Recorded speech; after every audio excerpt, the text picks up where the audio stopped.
I was looking for an affordable way to cover up my sunflowers so that the birds would not eat the seeds before we could get to them. And this is what I came up with. It is a mosquito net for people to wear. So it's a nice little fine mesh. I'll show you the package of it. So I was able to get this one, and I'll do these. I'm gonna have to do these pretty quick. They were $2.99. Here's one that's not open. I'm gonna put one on my head so we can see what it looks on me.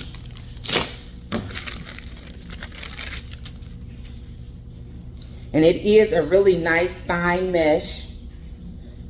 And it has, what do you call it, elastic in it. But it goes like this.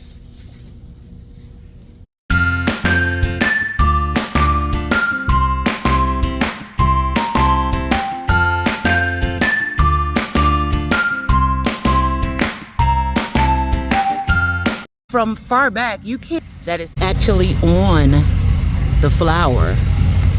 Look at it.